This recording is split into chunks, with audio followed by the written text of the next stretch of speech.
মুর্শিদাবাদে বড়সড় দুর্ঘটনা থেকে রক্ষা পেল মালগাড়ি। মালগাড়ির ইঞ্জিন থেকে বগি বিচ্ছিন্ন হয়ে যাওয়ার ঘটনা ঘটেছে। জানা গিয়েছে মুর্শিদাবাদের ফারাক্কার খোদাবন্দরপুর এলাকায় চলন্ত মালগাড়ি থেকে বিচ্ছিন্ন হয়ে যায় ইঞ্জিন। আর এই ঘটনায় কার্যত রবিবার সকালে একেবারে চাঞ্চল্যের সৃষ্টি হয়ে যায় এবং এই ঘটনায় ইতিমধ্যেই হতাহতের কোনো খবর মেলেনি।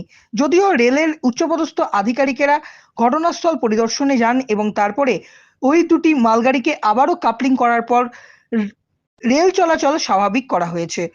এই যে ঘটনা, এই ঘটনার পর থেকে কিন্তু প্রশ্ন উঠছে রেলের গড়িমসি নিয়ে।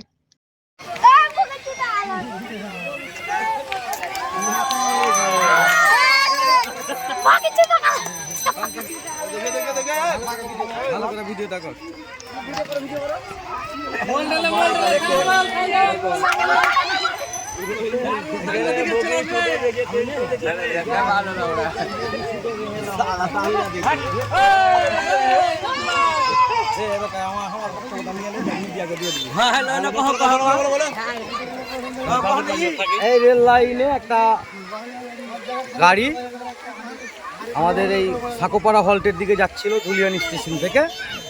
এই যাওয়ার পথে খোদাবন্দপুরের সামনে আমাদের হঠাৎ করে অর্ধেক বগিগুলো চলে গেছে একদিকে সাকোপাড়া হল্টের দিকে, আর একদিকে খোদাবন্দপুরের সামনে এই ট্রেনের মোটামুটি 10-15টা বগি দাঁড়িয়ে গেছে। মানে কানেকশন ছিন্ন হয়ে গেছে, আলাদা আলাদা ভাগ হয়ে গেছে। যাক, আশেপাশের চায়ের দোকানদারগুলো সব সতর্ক ছিল বলে কোনো দুর্ঘটনা ঘটেনি। একটা বড় কিছু হয়তো ঘটলেও ঘটতে পারতো। আল্লাহ যা করেছেন ভালো করেছেন। রেলের আধিকারিকরা নিশ্চয় ব্যবস্থা নিবে দ্রুত, তাহলে ট্রেন চলাচল স্বাভাবিক হবে।